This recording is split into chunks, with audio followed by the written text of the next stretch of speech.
Hello, Promise Fellows. This is a tutorial to walk you through the steps for entering your timesheet on Encore. To begin, we will go to the website mn.encorereports.com. You can see that URL here. Then we will select the correct program year, 2018-2019, and then hit Submit. This is a list of all the Americorps programs in the state. We want to scroll down to Minnesota Alliance with Youth. And as you can see, there are two options. You need to make sure you log into the right option. If you are in Osprey Corps, you'll be logging into this one, 20 MSY School Turnaround. If you are in any of the other corps, you'll be logging into this one, 200 MSY Statewide.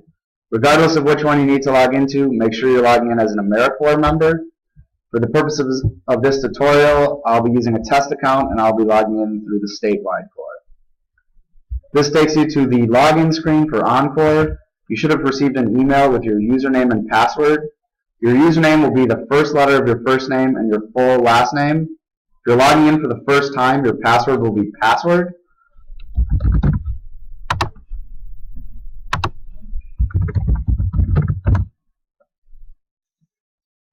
Once you log in, that'll bring you to the Encore homepage. To enter your timesheet, you'll want to hover over Time Tracking, then click Enter Timesheets. Under Select a Period, make sure you select the correct pay period, and make sure you're choosing the pay period for the first time that corresponds with your start date. So if you started on September 1st, you want to choose the September 1st through September 15th pay period. If you're not starting until later, make sure you pick the pay period that corresponds with your start date. This is what your timesheet will look like. There are three different categories for your hours: service, training, and fundraising. Service hours will be the majority of your hours, and service includes any time you spend directly with students or supporting students. Training is split into two categories: Life After Americorps and Training. Life After Americorps is anything you do to prepare yourself for life after the service term. This is limited to 20 total hours for the entire year. Training includes any alliance trainings, any trainings you do through your host site, and any professional development trainings that you do on your own. Training is limited to 20% of the total number of hours you serve during your term. Fundraising is any time you spend raising money directly in support of a program's service activities. This is limited to 10% of your total hours during the term. I will fill out part of this timesheet as an example. You do not need to provide any description for Saturdays or Sundays unless you are serving hours on those days. For holidays, simply put the name of the holiday in the description box, and you do not need to record any hours for those days either if you're not serving on those days. So for September 3rd, I'll write Labor Day holiday.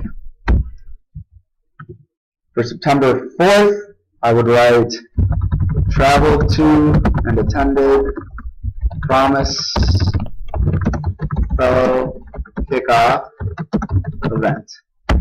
This was a training day, so I'll enter those hours under training. For Wednesday, September 5th, that was your first day at your site. Obviously, from here on out, each day will be different for each person, but you'll want to enter what you did on each day. And try to be pretty descriptive, but you don't need to write down every second of your day in this description box. So for example, on September 5th, I might write first day at site, met with supervisor and staff, sat in on classes to begin building relationships with students. And this would obviously be service activities, so I'll enter that in the service bucket.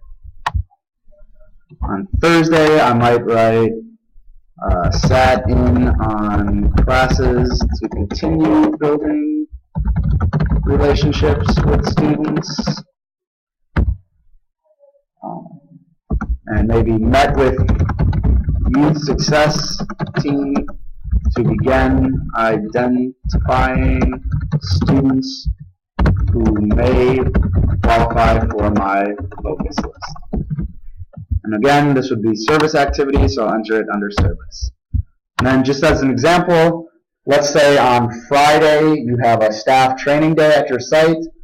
So you could say attended trauma professional development training day at site. And this would be a training activity, so we'll enter that under the training box. And then you'll go through and fill out the rest of your timesheet describing what you did on those days. When you're finished with your timesheet, scroll down to the bottom and you'll click either Save or Authorize and Submit. If you hit Save, it will save your timesheet so that you can come back and work on it later. If you are finished with your timesheet, however, for the entire pay period, make sure you hit Authorize and Submit. If you do not hit Authorize and Submit, it will not be forwarded to your supervisor to be approved. And then finally, here are some tips about what language to use when filling out your timesheet.